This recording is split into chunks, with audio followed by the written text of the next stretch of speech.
براءة من الله ورسوله إلى الذين عاهدتم من المشركين فسيحوا في الأرض 4 أشهر واعلموا أنكم غير معجز الله وأن الله مخزي الكافرين وأذان من الله ورسوله إلى الناس يوم الحج الأكبر أن الله بريء من المشركين ورسوله فإن تبتم فهو خير لكم وإن توليتم فاعلموا أنكم غير معجز الله وبشر الذين كفروا بعذاب أليم إلا الذين عاهدتم من المشركين ثم لم ينقصوكم شيئا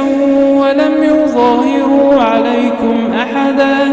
فأتموا إليهم عهدهم إلى مدتهم إن الله يحب المتقين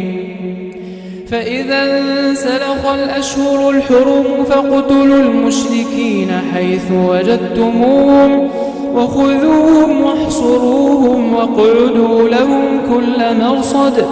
فإن تابوا وأقاموا الصلاة وآتوا الزكاة فخلوا سبيلهم إن الله غفور رحيم وإن أحد من المشركين استجارك فأجره حتى يسمع كلام الله ثم أبلغه مأمنه ذلك بأنهم قوم لا يعلمون كيف يكون للمشركين عهد عند الله وعند رسوله إلا الذين عاهدتم عند المسجد الحرام فما استقاموا لكم فاستقيموا لهم إن الله يحب المتقين كيف وإن يظهروا عليكم لا يرقبوا فيكم إلا ولا ذمة يرضونكم بأفواههم وتأبى قلوبهم وأكثرهم فاسقون اشتروا بآيات الله ثمنا قليلا فصدوا عن سبيله إنهم ساء ما كانوا يعملون لا يرقبون في مؤمن إلا ولا ذمة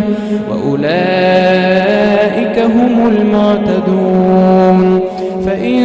تابوا وأقاموا الصلاة وآتوا الزكاة فإخوانكم في الدين ونفصل الآيات لقوم يعلمون وإن نكثوا أيمانهم من بعد عهدهم وطعنوا في دينكم فقاتلوا أئمة الكفر إنهم لا أيمان لهم لعلهم ينتهون ألا تقاتلون قوما نكثوا أيمانهم وهموا بإخراج الرسول وهم بدؤوكم أول مرة أتخشونهم فالله أحق أن تخشوه إن كنتم مؤمنين قاتلوهم يعذبهم الله بأيديكم ويخزهم وينصركم عليهم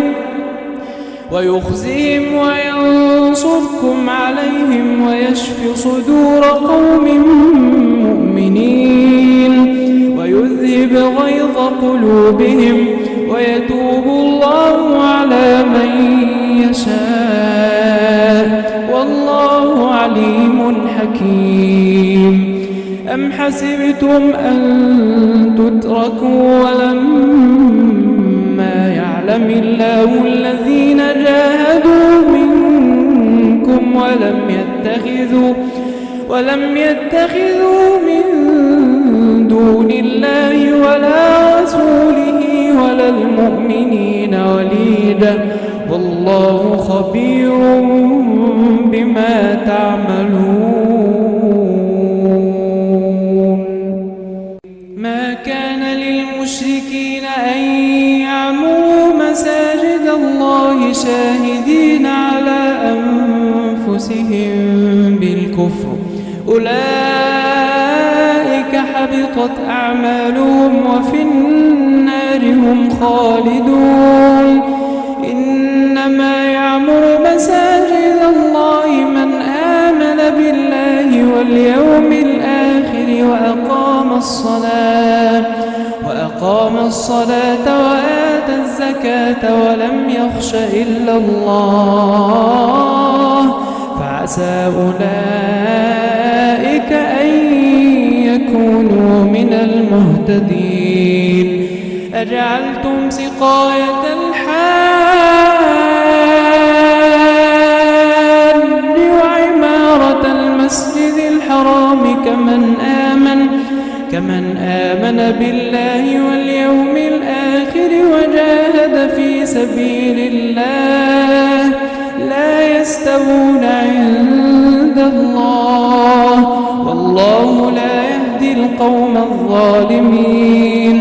الذين آمنوا وهاجروا وجاهدوا في سبيل الله بأموالهم وأنفسهم أعظم درجة عند الله وأولئك هم الفائزون. يبشرهم ربهم برحمة منه ورضوان وجنات لهم فيها نعيم مقيم خالدين فيها أبدا إن الله عنده أجر عظيم.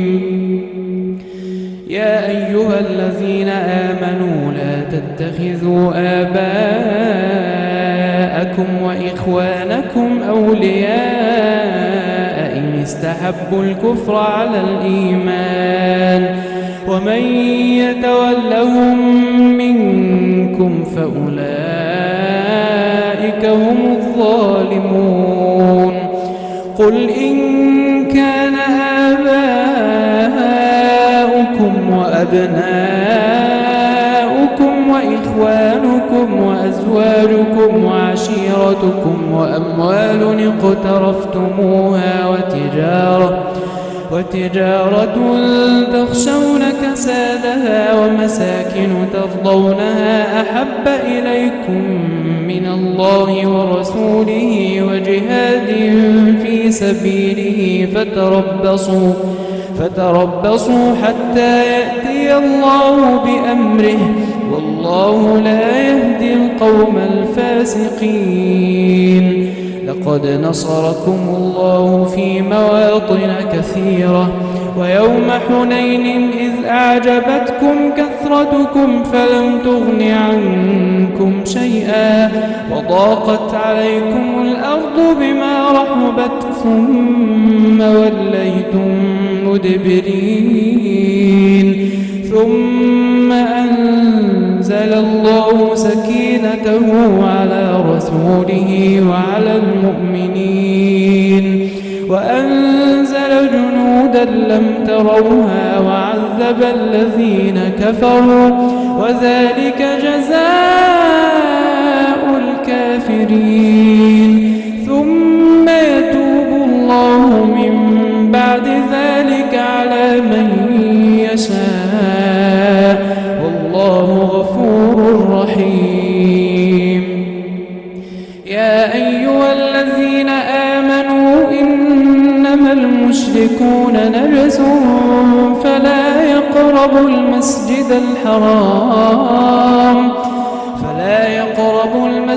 الحرام بعد عامهم هذا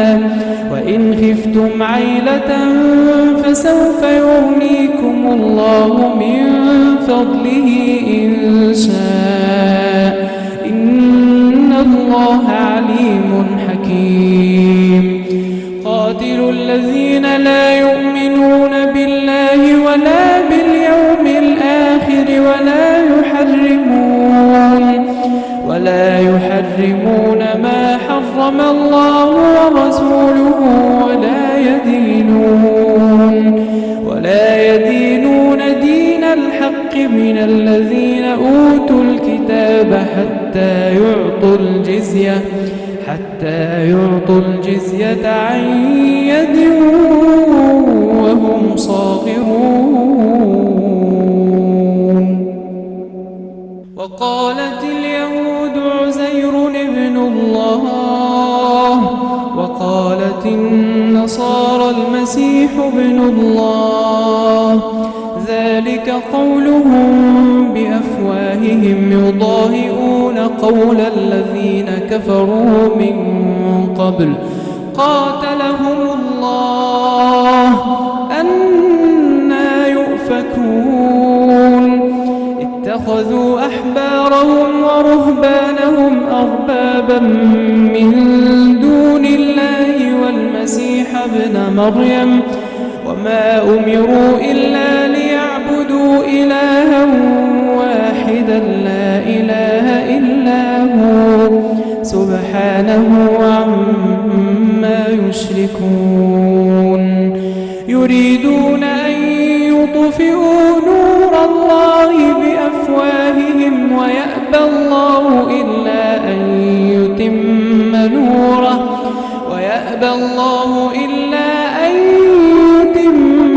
نوره ولو كره الكافرون.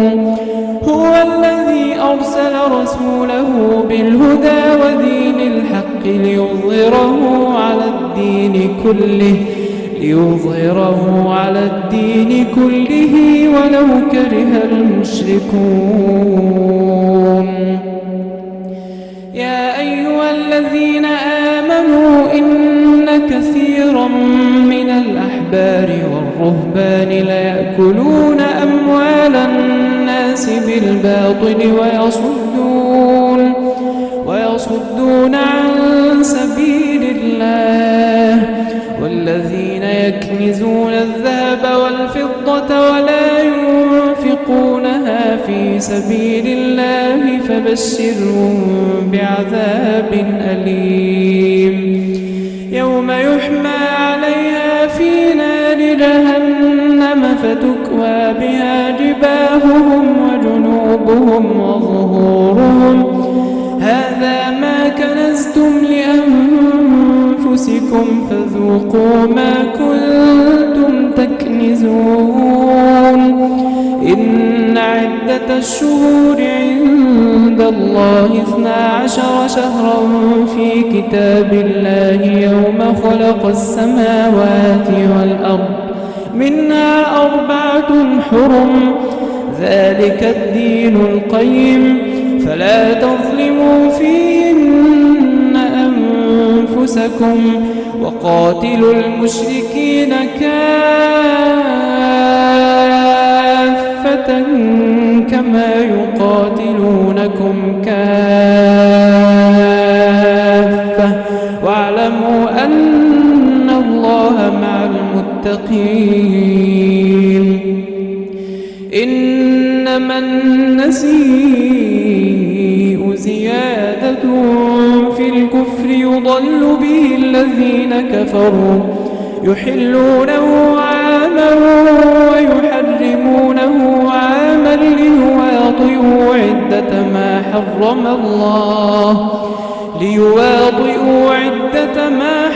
الله فيحلوا ما حرم الله. زين لهم سوء أعمالهم والله لا يهدي القوم الكافرين. يا أيها الذين آمنوا ما لكم إذا قيل لكم انفروا في سبيل الله اثاقلتم إلى الأرض أرضيتم بالحياة الدنيا من الآخرة فما متاع الحياة الدنيا في الآخرة إلا قليل. بكم عذابا أليما ويستبدل قوما غيركم ولا تضروه شيئا والله على كل شيء قدير. إلا تنصروه فقد نصره الله إذ أخرجه الذين كفروا ثاني اثنين إذ هما في الغار إذ يقول لصاحبه لا تحزن إن الله معنا فأنزل الله سكينته عليه وأيده بجنود لم تروها وجعل كلمة الذين كفروا السفلى وكلمة الله هي العليا والله عزيز حكيم. انفروا خفافا وثقالا وجاهدوا بأموالكم وأنفسكم في سبيل الله ذلكم خير لكم إن كنتم تعلمون. لو كان عرضا قريبا وسفرا قاصدا لاتبعوك ولكن بعدت عليهم الشقة وسيحلفون بالله لو استطعنا لخرجنا معكم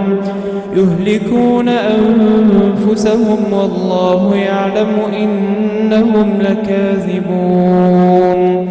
عفى الله عنك لم أذنت لهم حتى يتبين لك الذين صدقوا وتعلم الكاذبين. لا يستأذنك الذين يؤمنون بالله واليوم الآخر أن يجاهدوا بأموالهم وأنفسهم والله عليم بالمتقين.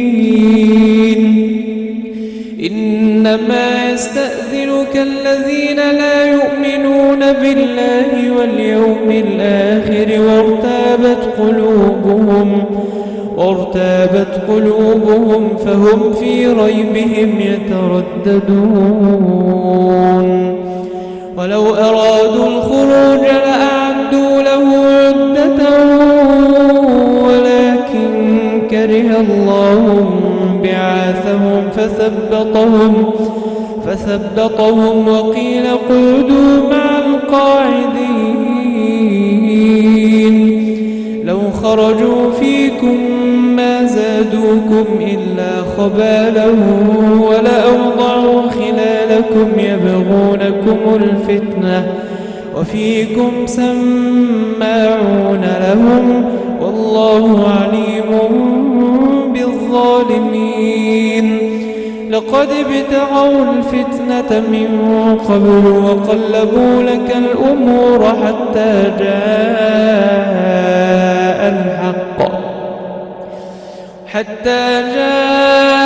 الحق وظهر أمر الله وهم كارهون. ومنهم من يقول ائذن لي ولا تفتني ألا في الفتنة سقطوا وإن جهنم لمحيطة بالكافرين. إن تصبك حسنة تسؤهم وإن تصبك مصيبة يقولوا قد أخذنا أمرنا من قبل ويتولوا وهم فرحون. قل لن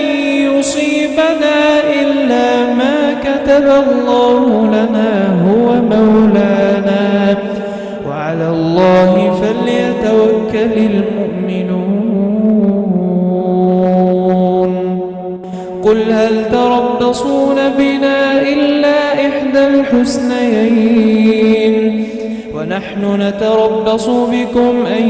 يصيبكم الله بعذاب من عنده أو بأيدينا فتربصوا إنا معكم متربصون. قل أنفقوا طوعا أو يتقبل منكم إنكم كنتم قوما فاسقين وما منعهم أن تقبل منهم نفقاتهم إلا أنهم كفروا بالله وبرسوله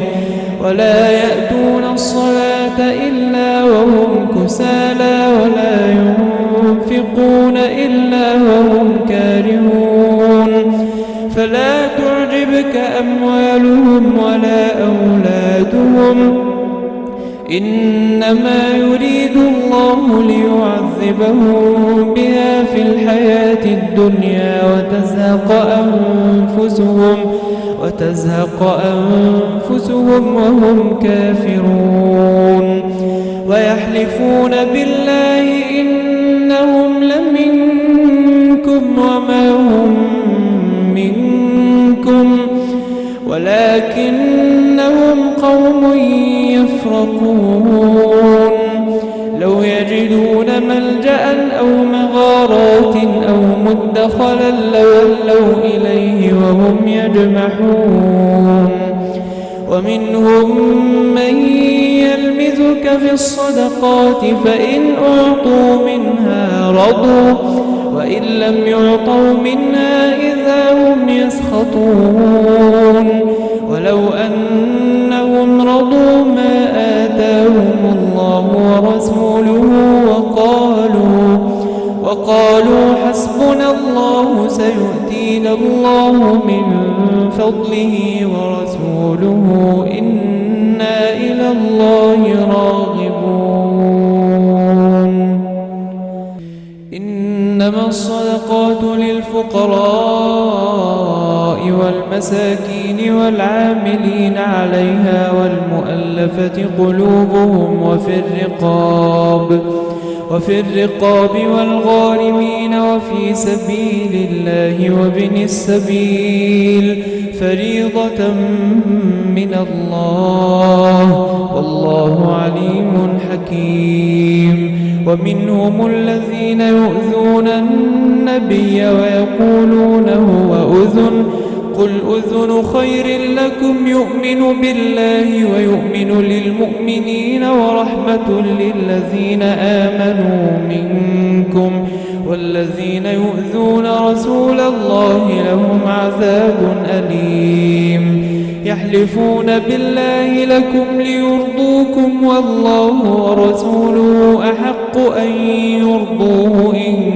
كانوا مؤمنين ألم يعلموا أنه من يحادد الله ورسوله فأن له نار جهنم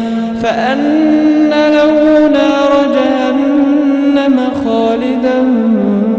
فيها ذلك الخزي العظيم يحذر المنافقون أن تنزل عليهم سورة تنبئهم بما في قلوبهم قل استهزئوا إن الله مخرج ما تحذرون ولئن سألتهم ليقولن إنما كنا نخوض ونلعب قل أبالله وآياته ورسوله كنتم تستهزئون لا تعتذروا قد كفرتم بعد إيمانكم إن نعفو عن طائفة منكم نعذب طائفة بأنهم كانوا مجرمين المنافقون والمنافقات بعضهم من بعض يأمرون بالمنكر وينهون عن المعروف ويقبضون أيديهم نسوا الله فنسيهم إن المنافقين هم الفاسقون وعد الله المنافقين والمنافقات والكفار نار جهنم خالدين فيها هي حسبهم ولعنهم الله ولهم عذاب مقيم. كالذين من قبلكم كانوا أشد منكم قوة وأكثر أموالا وأولادا فاستمتعوا بخلاقهم فاستمتعتم بخلاقكم كما استمتع الذين من قبلكم بخلاقهم وخضتم كالذي خاضوا أولئك حبطت أعمالهم في الدنيا والآخرة وأولئك هم الخاسرون. ألم يأتهم نبأ الذين من قبلهم قوم نوح وعاد وثمود وقوم إبراهيم وأصحاب مدين والمؤتفكات أتتهم رسلهم بالبينات فما كان الله ليظلمهم ولكن كانوا أنفسهم يظلمون. والمؤمنون والمؤمنات بعضهم أولياء بعض يأمرون بالمعروف وينهون عن المنكر ويقيمون الصلاة ويؤتون الزكاة ويطيعون الله ورسوله أولئك سيرحمهم الله إن الله عزيز حكيم. وعد الله المؤمنين والمؤمنات جنات تجري من تحتها الأنهار خالدين فيها ومساكن طيبة في جنات عدن ورضوان من الله أكبر ذلك هو الفوز العظيم. يا أيها النبي جاهد الكفار والمنافقين واغلظ عليهم ومأواهم جهنم وبئس المصير. يحلفون بالله ما قالوا ولقد قالوا كلمة الكفر وكفروا بعد إسلامهم وهموا بما لم ينالوا وما نقموا إلا أن أغناهم الله ورسوله من فضله فإن يتوبوا يك خيرا لهم وإن يتولوا يعذبهم الله عذابا أليما في الدنيا والآخرة وما لهم في الأرض من ولي ولا نصير. ومنهم من عاهد الله لئن آتانا من فضله لنصدقن ولنكونن من الصالحين فلما آتاهم من فضله بخلوا به وتولوا وهم معرضون فأعقبهم نفاقا في قلوبهم إلى يوم يلقونه بما أخلفوا الله ما وعدوه وبما كانوا يكذبون. ألم يعلموا أن الله يعلم سرهم ونجواهم وأن الله علام الغيوب. الذين يلمزون المطوعين من المؤمنين في الصدقات والذين لا يجدون إلا جهدهم فيسخرون منهم سخر الله منهم ولهم عذاب أليم. استغفر لهم أو لا تستغفر لهم إن تستغفر لهم 70 مرة فلن يغفر الله لهم ذلك ذلك بأنهم كفروا بالله ورسوله والله لا يهدي القوم الفاسقين. فرح المخلفون بمقعدهم خلاف رسول الله وكرهوا أن يجاهدوا بأموالهم وأنفسهم في سبيل الله وقالوا لا تنفروا في الحر قل نار جهنم أشد حرا لو كانوا يفقهون فليضحكوا قليلا وليبكوا كثيرا جزاء بما كانوا يكسبون. فإن رجعك الله إلى طائفة منهم فاستأذنوك للخروج فقل لن تخرجوا معي أبدا ولن تقاتلوا معي عدوا إنكم رضيتم بالقعود أول مرة فاقعدوا مع الخالفين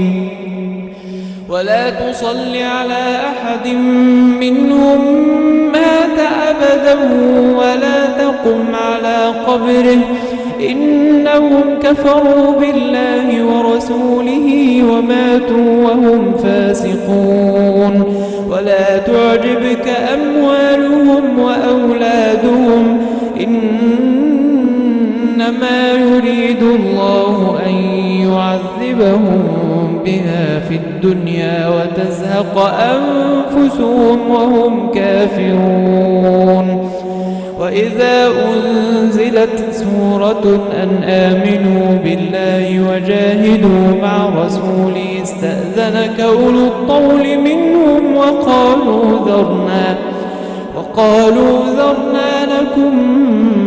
مع القاعدين رضوا بأن يكونوا مع الخوالف وطبع على قلوبهم فهم لا يفقهون.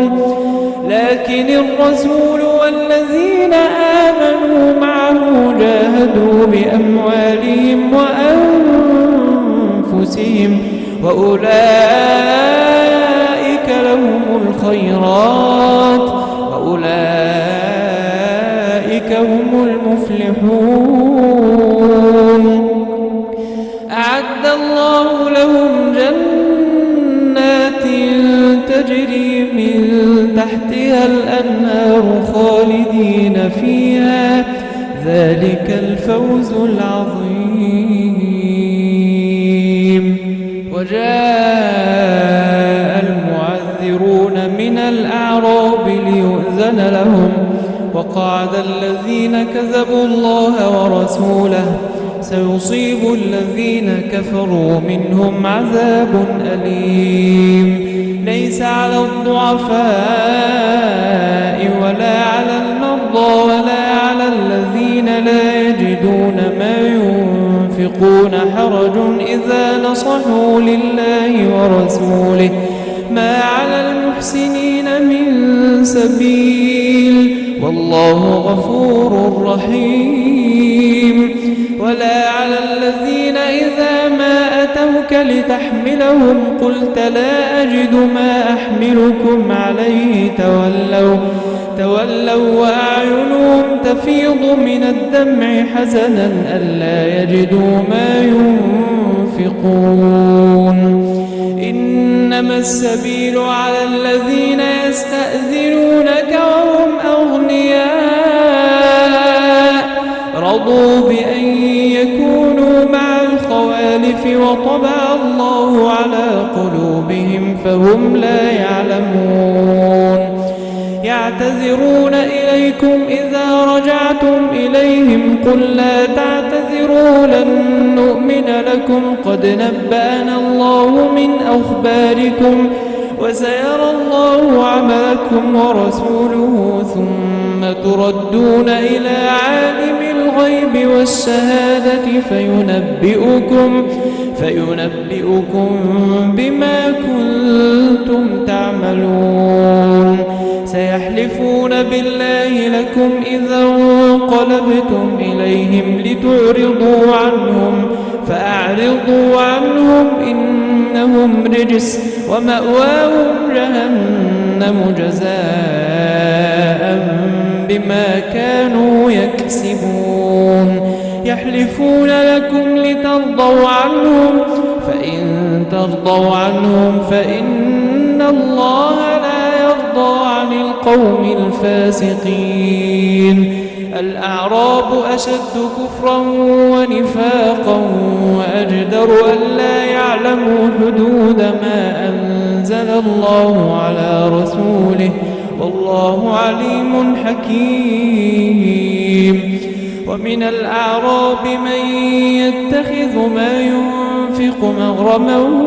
ويتربص بكم الدوائر عليهم دائرة السوء والله سميع عليم ومن الأعراب من يؤمن بالله واليوم الآخر ويتخذ ما ينفق قربات عند الله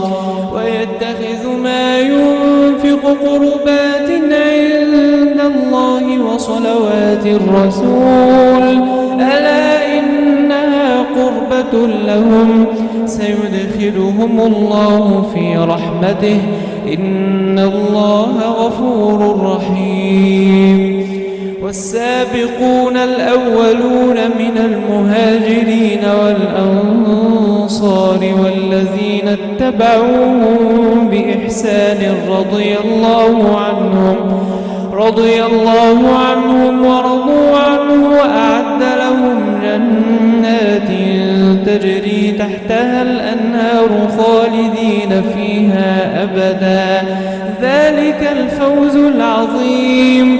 وممن حولكم من الأعراب منافقون ومن أهل المدينة مردوا على النفاق لا تعلمهم نحن نعلمهم سنعذبهم مرتين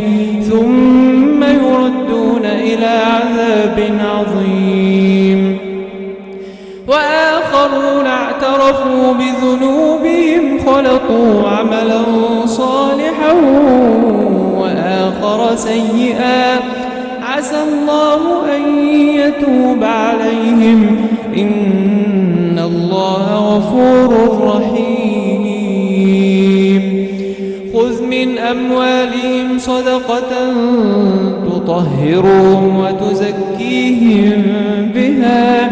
وصل عليهم إن صلاتك سكن لهم والله سميع عليم ألم يعلموا أن الله هو يقبل التوبة عن عباده ويأخذ الصدقات وأن الله هو التواب الرحيم وقل اعملوا فسيرى الله عملكم ورسوله والمؤمنون وستردون إلى عالم الغيب والشهادة فينبئكم بما كنتم تعملون وآخرون مرجون لأمر الله إما يعذبهم وإما يتوب عليهم والله عليم حكيم والذين اتخذوا مسجدا ضرارا وكفرا وتفريقا بين المؤمنين وإرصادا لمن حارب الله ورسوله من قبل وليحلفن إن أردنا إلا الحسنى والله يشهد إنهم لكاذبون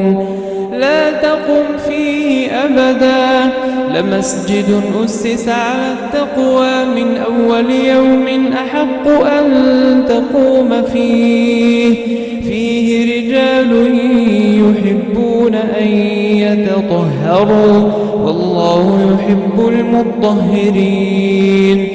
أفمن أسس بنيانه على تقوى من الله ورضوان خير أم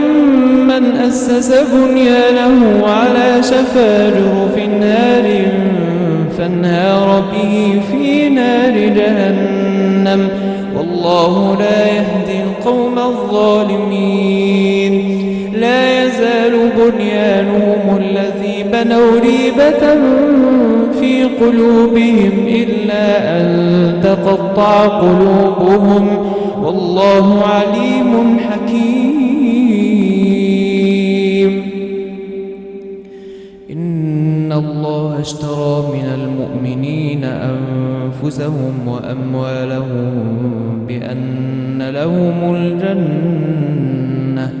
يقاتلون في سبيل الله فيقتلون ويقتلون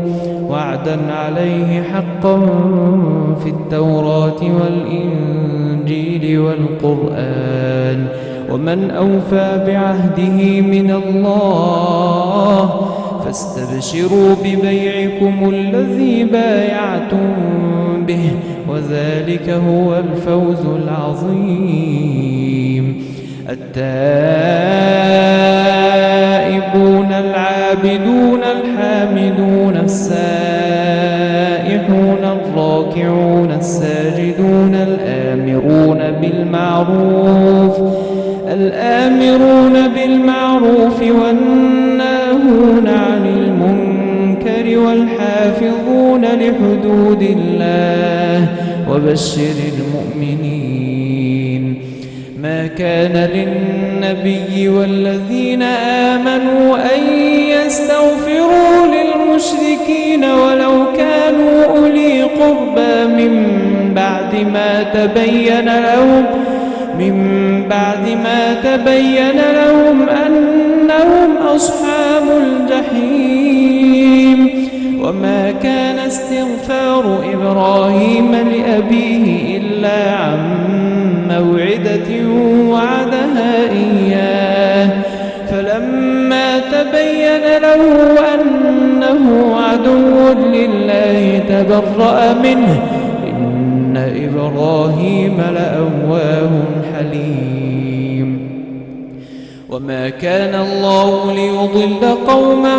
بعد إذ هداهم حتى يبين لهم ما يتقون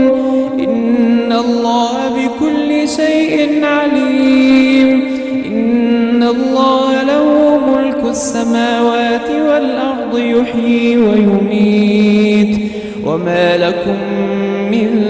دون الله من ولي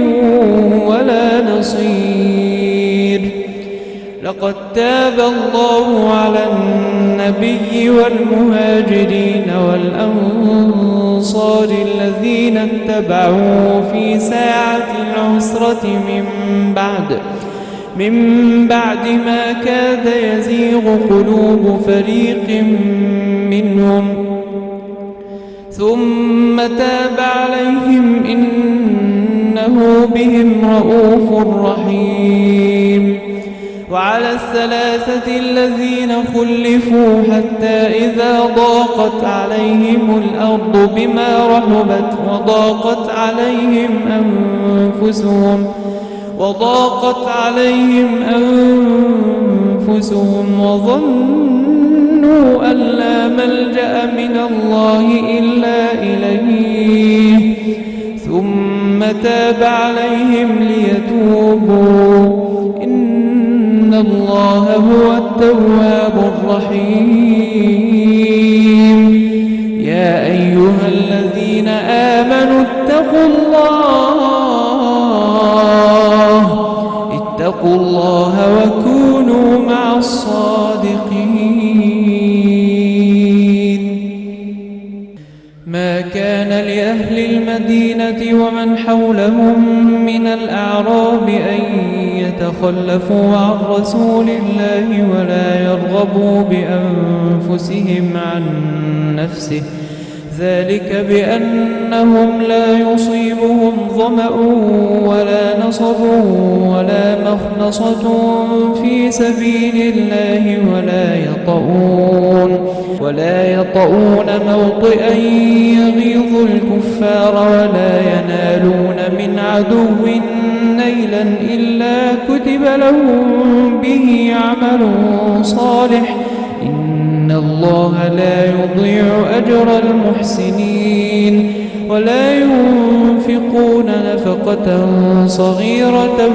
ولا كبيرة ولا يقطعون واديا إلا كتب لهم ليجزيهم الله أحسن ما كانوا يعملون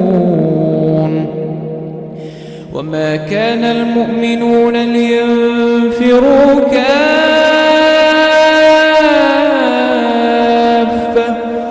فلولا نفر من كل فرقة منهم طائفة ليتفقهوا في الدين ولينذروا قومهم إذا رجعوا إليهم لعلهم يحذرون يا أيها الذين آمنوا قاتلوا الذين يلونكم من الكفار وليجدوا فيكم غلظة واعلموا أن الله مع المتقين وإذا ما أنزلت سورة فمنهم من يقول أيكم زادته هذه إيمانا فأما الذين آمنوا فزادتهم إيمانا وهم يستبشرون وأما الذين في قلوبهم مرض فزادتهم رجسا إلى رجسهم وماتوا وهم كافرون أولا يرون أنهم يفتنون في كل عام